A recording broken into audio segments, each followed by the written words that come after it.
gals. So today we're going to do a replay, kind of a little, not even a review of the Panther. It's an oldie but a goodie. You don't see it on the battlefield too much. I think it's just been power crept under the carpet. Just no one plays it really much anymore. It's a really good sniper tank. .29 accuracy.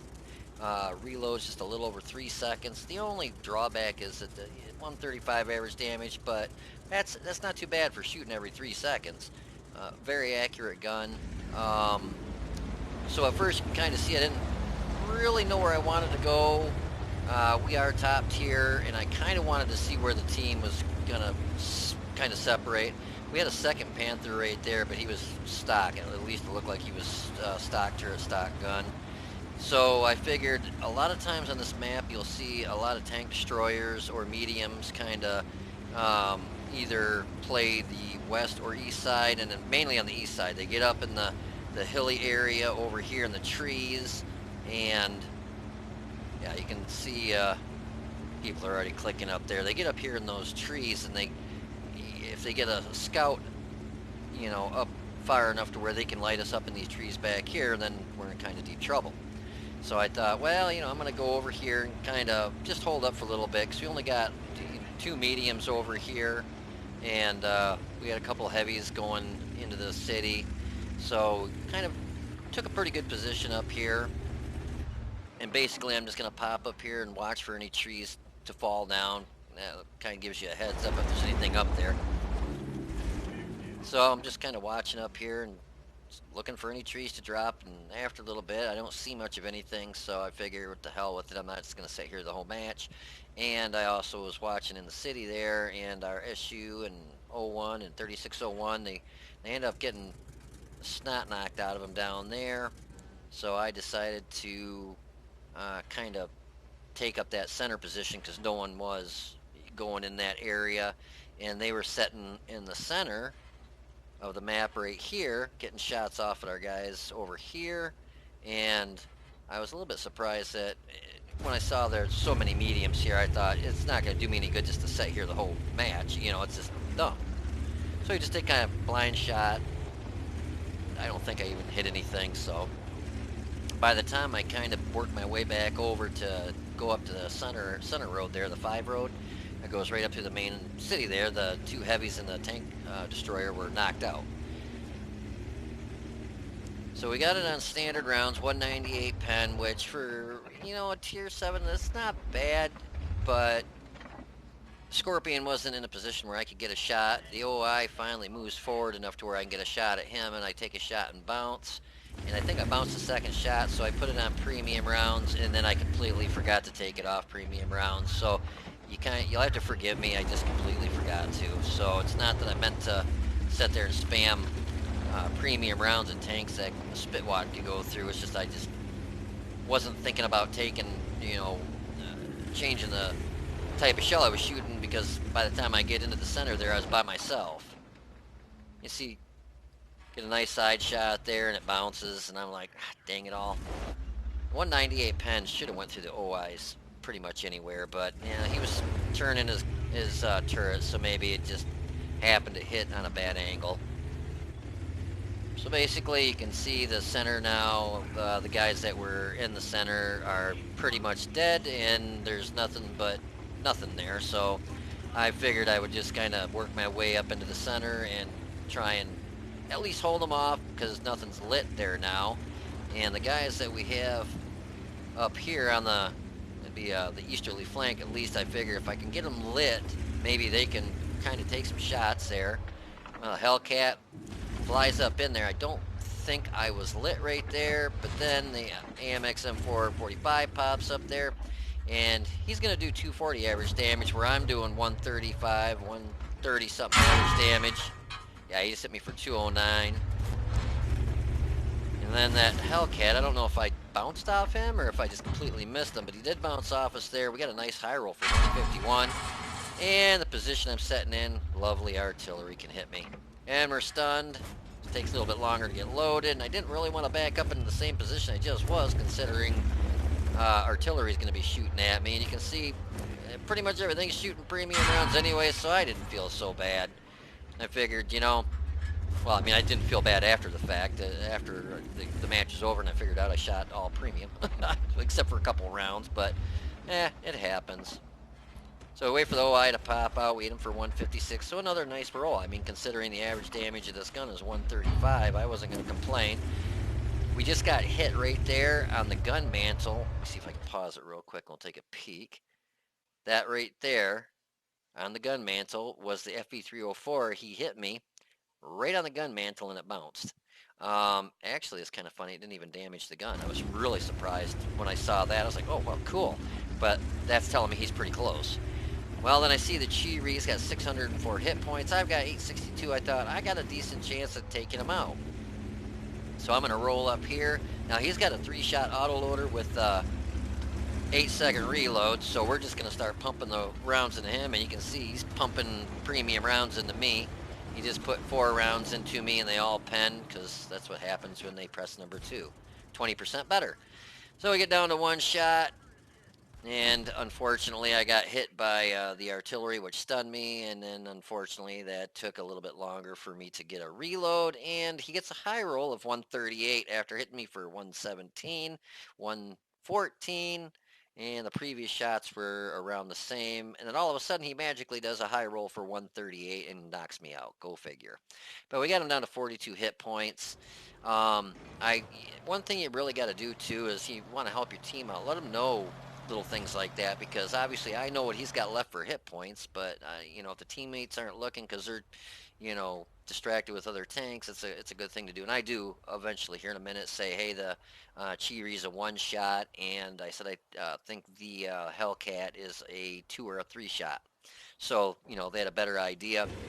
The E25 here, uh, he's in the ICU clan.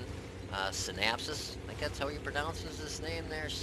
Synapsis, something like that. But anyways, he did a phenomenal job. He looks like he's got that thing. Let's see if I'm B1, 2, 3. So that's 2 marks. So he's got a 2 marked. He did a phenomenal job. Basically, this guy here is kind of what I think with me pushing in the center to flush him out, and this E25, he was getting them lit back here kind of far. Between the two of us, and artillery was doing a decent job, but unfortunately they got taken out. We end up, believe it or not, pulling a win off this. I really thought it was going to be a loss, but ended up rolling up here, and he gets in a bush, and he lights up the 3485, and zipper head there, and I think that's like a, sure, what is that? Oh, that's the STRV 4257. That's a 3-shot autoloader, and then Mug T clan there, Hunter 16, and I think he's in a 3485. Oh no, he's in the SU. I can't read over this. It's the Samoa 25, and this SU 100. He had a really good job too. But you can see the E25 there, he lit up the T-3485, but he did the smart thing and didn't shoot. That way, if anything was close to him, he didn't give up his position. So kudos to, you know, holding back on shooting, because he could have, you know, it would have taken probably 2 or 3 shots to knock that guy out. But, you know, that's the hard thing when you get somebody lit, to not pull the trigger. It's so easy just to hit that mouse button, but then if anything's near you, you know, there goes your camo rating, and next thing you know, you're lit up, and they've still got 3 artillery. So yeah, he could have been in deep trouble pretty quick. So their FV304, when I said he was close, he's right here. That's how close he probably was. Probably somewhere around F7, 8 when he was hitting me. Our 4257 is full health, and he was looking at artillery, but our Skoda T25 rolls up, and the 3045 comes out right in front of him, and kind of even Steven, they both put a shot into each other, and then all of a sudden the Skoda T25 is just starting to get melted by that Chi-Ri, who's just slinging gold rounds like there's on sale for free. E25, I got to say, was doing a phenomenal job of, you know, lighting the stuff and not pulling the trigger, because, you know, it's hard to do, like I said, because you're giving up that damage, but you're getting the spotting damage. The Hellcat makes an air, pulls up, and the zipper head here in the 4257, you can tell it's a 304, just splashed all around him, did no damage, but knocked his track off. But 32 hit points, you don't want to get splashed. But our Skoda T25 has to go back to tank driving school because he hits a house, runs over a few trees. And that's a good way to let the enemies know exactly where you are when you have artilleries, 3 of them, looking at every area that you were spotted in that they're looking at to try and get a shot at you, and you go running stuff over like this. That's saying shoot here, because that's telling them where you're at. They can see that from the overhead view. Well, I can see that from the special view too. But the SU-100, he heads to the enemy cap. The E-25, he does some shaking and jiving here, and he pops over, takes the 304 out here in a second, not to ruin it for you.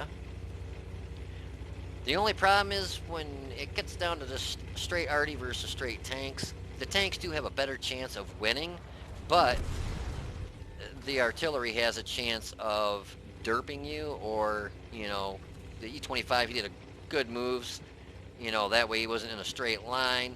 Artie took a shot at him and missed because of him moving around like that. Now the Skoda T25, he's rolling on a straightaway up here, and I think he actually gets knocked out in a second by artillery. The SU-100 is rolling up here looking for the artillery, and either he might have been splashed from that direction, or, that's a good spot where Artie would go to hide, up in these trees here, and they get shots pretty much everywhere, except for the 304 couldn't. But now it's down to just 2 artillery, and we've got 3 tanks. We lose a tank here in a minute. I think the Skoda T25 gets knocked out by the M12. And that's what I mean. You never count chickens until they're hatched, because, yeah, the Skoda just got taken out by the M12, so he did derp him. So you don't always want to get or overextend yourself, or get, I guess, overexcited and think, haha, I got him, because then artillery just seemed to always smash you right in the face when you least expect it. So E25 is rolling up here, and he's kind of going where the last place that M12 was lit up. And just watching him drive, I'm going to just put it on this view here, because I was watching him drive, and I was freaking getting dizzy watching him.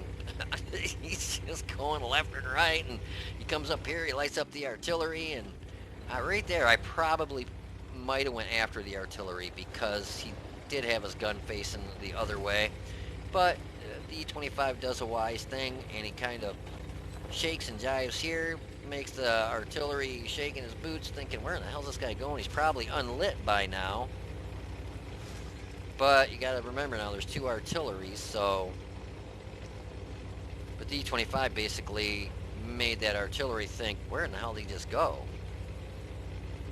And the E25 is just repositioning himself, knowing where that artillery last was spotted. Now, I don't think the E25 is lit, but the artillery is trying to get out of there. Now, the E25 is lit, and it was probably a good thing, instead of stopping and taking a shot at the artillery, which he probably could have. You could just see that artillery round hit up on that sand pile. If I can zoom up and out and around and everything, I'm not gonna be able to see it. But anyways, you could see an artillery round fly in, so it's probably a good thing the E25 didn't stop, because if he did, a good chance he could have been hit if the artillery would have not hit the hill. But anyways, the SU-100 takes out the M12, and he got splashed. We got 2 guys in the cap circle, but the E25, he's like, yeah, I'm not gonna just, settle for a cap. I'm going for a kill, which I really don't blame him. I probably would have done the same thing, try and get some more damage, and, well, he can. And there's that little rascal artillery. And the E25 hits him on the move, and the other SU-100 finishes him off. But anyways, yeah, so I kind of thought we were going to lose that one, and you can see I was trying to, right here, up here, because if you're watching the chat, you could see where I told them, this is what the one guy had left in health and the other one did, and I was trying to kind of click on the map where I thought they might have been. And it's always nice you don't see people help out. It's always nice if somebody was hit by artillery or something, or got splashed, to hey, this is where I was hit, and it helps you able to hunt them down and finish them off. But yeah, if you want to hold on for a minute, I'll have some post-game stats for you, so I'll be right back. Alrighty, so there's the results of that battle. So basically what I did at the beginning of the match was I went to the west side of the map, or north side, whichever way you want to look at it. Kind of held up there for a few minutes because you usually get a lot of people that push from that side. And this Panther is, if you get the top gun on it, has excellent sniping capability. And we sat there for quite a while, didn't see anything, took a blind shot, and decided to move into the city because I noticed that they were coming into the city, getting shots to their east and west, and to right on our cap.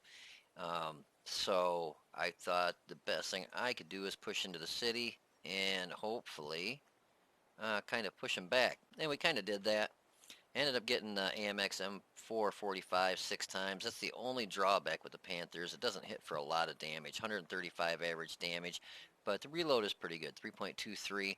Unfortunately, the Chi-Ri with the autoloader, he's got 3 shots, 8-second reload, and 3 shots. And for some reason, on his last shot, after hitting me for 114, 117, he must have been praying to the RNG gods, and he ended up getting a high roll of like 148 to finish me off, which I was really kind of shocked. But and I do apologize that I shot mainly premium rounds, but you can see that it doesn't really matter nowadays. They need to fix the premium ammo so that it's just getting flung everywhere. My excuse was I put it on there because I shot the OI a couple times and bounced, and so I put it on premium to make sure I was going to be able to pen them, and I just completely forgot to take it off, which I still made credits, and like I've said a million times, I don't play for credits anyways. I play for doing damage to get good win eights, good marks of excellence to get, marks on the gun. So, you know, the Chi-Ri was shooting straight premium. Most of the rounds I think I got hit with were premium rounds, but we put 6 rounds into the MX M445 for 688 damage and knocked him out. Hit the Chi-Ri 4 times for 562. The OI, we ended up hitting him 1 time for 156, which is actually a pretty good roll considering average damage on this gun's 135. And the Hellcat, we put one into him for 151, another pretty good roll. The V304 actually hit us and he bounced around on us, which you don't usually have that happen in artillery. The Panther doesn't have the best armor in the world. It's not paper thin, but it's also not very thick. I mean, you're looking at 85 millimeters in the front and 120 on the turret. So pretty much if they've got anything over 140 pen, 150 pen, they're going to be able to go through you like Swiss cheese. But like I said, the Chi shot me 6 times with premium rounds, and I think everything I got hit with was pretty much premium. But we ended up doing the most damage at 1557, getting 1 kill and a base experience of 820. We had 18 shots, 13 hit, 12 pen. Total damage 1557. Then we get hit 11 times, 8 penned us, 3 bounced, and we got hit twice by artillery. Actually, I thought it was 3 times. Damage blocked by armor was 355. We damaged 4, destroyed 1, and damage with our assistance was 855. After all was said and done, rearming the tank and all the other goodies, we ended up walking away with 13,072 credits. So not too shabby, and that was with no boosters or anything, so not going to complain. That was a Mastery Badge Class 2 and a Fire for Effect and a WN8 of 2623. The Panther's one of those kind of, you don't see a lot of them on the battlefield. A lot of people don't play them. This one is kind of you want to sit back and snipe. You can see the gun's like 1,000,000 feet long. The accuracy is actually pretty good at .29. Aim time is pretty good at 1.88. You got a decent amount of gun depression at -8, so you can work ridge lines, take a shot, back off real quick. And with that nice aim time, you don't have to worry about, popping over a ridge, taking a shot, and your reticle staying huge forever. Sometimes you can squeeze off 2 rounds with a 3-second, about 3-second load time. So this is just one of those tanks that, you don't see a lot of people play them anymore because it's just they've got so many other tanks to choose from that, it's been basically power crept under the rug. I mean, who wants to play a Panther, over an E25 or an ISU 122S that hits for 390 average damage every 6 seconds? I mean, it's just one of those tanks that you don't see a lot of them. Just no one ever plays it anymore. And a lot of times, unfortunately, when you do see them play it, it's not a frontline tank, but we were top tier. So going into the city, it's kind of iffy. It's a risk, and it paid off. You know, I don't want to say because of me going into the city we won, but it did spot a lot of their enemies that were in the city that were getting shots at our tanks that were on the east and west, or north and south, whichever way you want. I think it was east and west. So me going in there kind of flushed him out. Unfortunately, it ended up getting me killed doing that because I didn't get any backup, and we did have some mediums that just kind of stayed back and camped the base there. It did work out in the long run because they were around long enough to help the E-25, which, yeah, he just kind of, without him, I think we would have really lost it. So kudos to the E-25 on our team. He did an outstanding job. But yeah, anyways, if you got your Panther, you can take it out every once in a while and see if you can clean the cobwebs out of the gun. Give it a try because it's still a good tank. It's spits out the lead, that's for sure. Anyways, I hope you guys enjoyed this match. If you did, please click the like button down below and subscribe to the channel. You guys take it easy, be safe, and I will see you on the battlefield.